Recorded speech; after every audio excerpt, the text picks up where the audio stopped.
Now, for more on the refugee exodus out of Ukraine, I want to bring in Ray Taras, a political science professor at Tulane University, and he joins us via Skype from Salt Lake City. Ray, I want to ask you, and we are seeing the humanitarian crisis play out the way the world really thought this was going to happen once Russian troops attacked neighboring Ukraine. Right now, many are being greeted with open arms, including Airbnb announcing it would put up some 100,000 refugees, an honorable gesture. But how is this crisis going to fully play out? What do these people need to know? How are they going to get assistance? And who knows if they can ever return?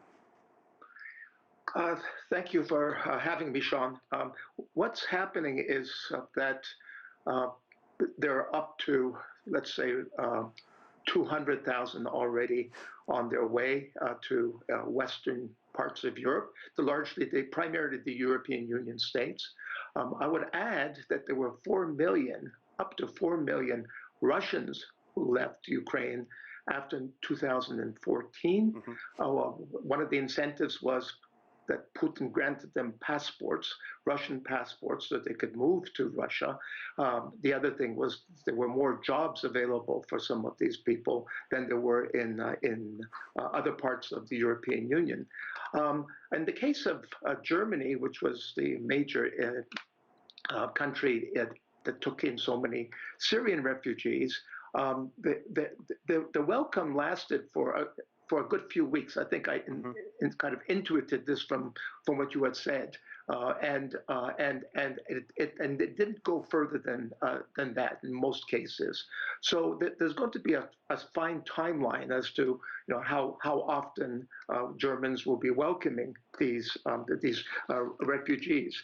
The most important needs, of course, would be homes for the families, well, the women and children specifically, obviously food, some kind of social benefits. If it goes further than that, then refugees do not return back to Ukraine. That's a matter of conjecture how this would play out. Schools would be very, very important, jobs, and also residency permits. Yeah, indeed, it's going to be a strain on all these nations, Poland especially. It's taken half so far. But we really can't talk about the refugee crisis without adding some perspective.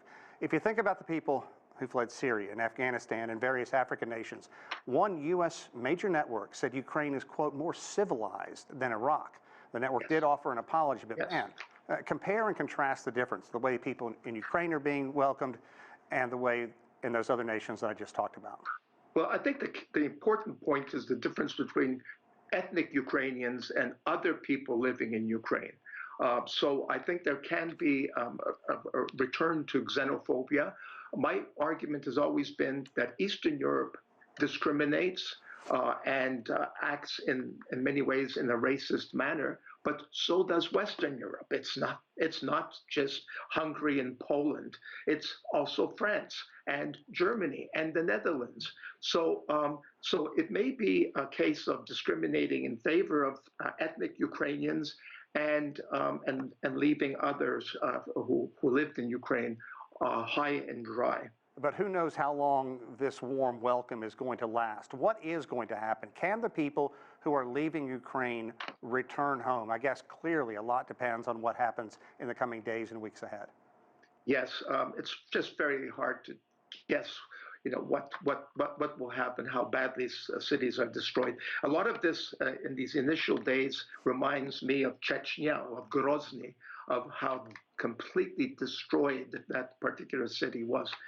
It had to be rebuilt. It looks pretty attractive right now, but I hope this is not going to go that far in the case of Ukraine and Kiev in particular. So there is going to be a xenophobic backlash. There's no question about it. Now, we know that Vladimir Zelensky has been adamant, asking that the EU embrace Ukraine and welcome them into NATO. Will that happen, and what do you see as the pros and the cons right now? I think the old argument that Ukraine would be too much of a burden on the European Union is going to be introduced as a reason why Ukraine has to stay out. I'm not that convinced that the European Union will accept Ukraine. There's going to be an awful lot of, if all goes well and Ukraine is back to some semblance of normality within a year or two. But I really don't think that Ukraine has much of a card in sort of asking for the European Union membership. There's going to be a lot of other countries that are going to be prepared to oppose this.